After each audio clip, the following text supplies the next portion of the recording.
We're going to bring it to you live. Looks like we're not that far off when it does begin. It looks like it might actually be beginning right now. Why don't we go ahead and dip in and hear what they have to say.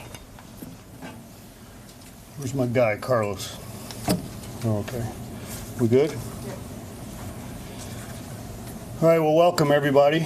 I'm obviously Joe Lombardo, Sheriff, Clark County, Las Vegas Metropolitan Police Department. This press conference will probably be a little bit different than you experienced earlier. It's going to be more informational versus Q&A. So my intent today is to provide some clarification on some outstanding issues out there in the public forum on reference timeline, fuel tanks, a couple other items. And then I'll provide the opportunity for SAC Rouse of the FBI to address the audience, and then we'll have a closing of the conference. Okay? And a couple of these items I will read from the narrative because I don't want my comments to be construed or changed. So I wanted to ensure the accuracy of that. But most of this conference will be done strictly through my narrative provided to you. Okay?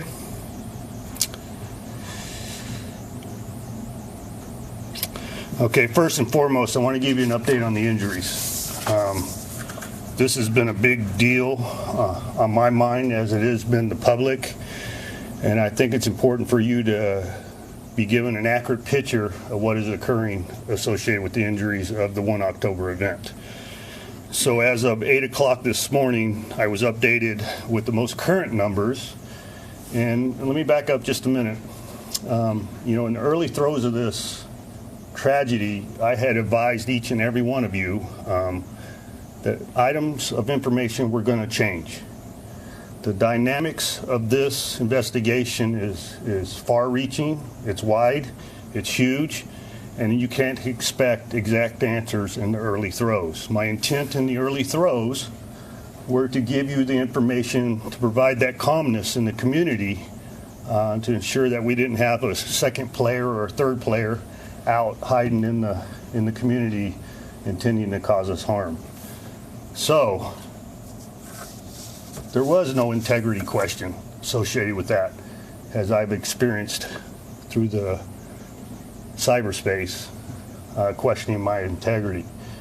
I provided you the information as I knew it, and everybody in here knew it was going to change. So we will get through that. I'm not giving you 100% satisfaction associated with what I'm going to give you today, because I think some of that's going to change.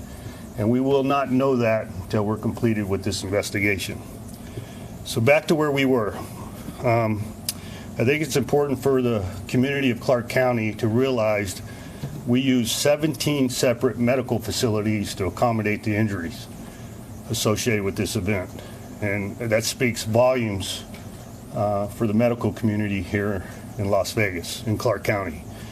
And it seems to be lost in the narrative associated with this that it was strictly a public safety, fire, and police event. No, it was including the medical community.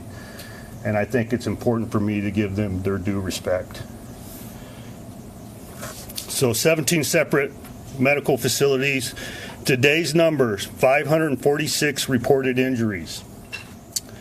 501 of those have been discharged. In other words, they responded to a medical facility, they were treated for their wounds, and subsequently left to seek a healing process wherever they chose to do so. 58 is still the number of individuals that have died. Now, this is the important piece. 45 individuals are still hospitalized. Some of those are in critical condition. So 58 may raise. By the grace of God, it doesn't. And we shall continue to move forward. The medical profession will provide all the medical care necessary, but sometimes it's people meet their demise outside of our control. So I'm hoping that number does not raise, but today's number is 58.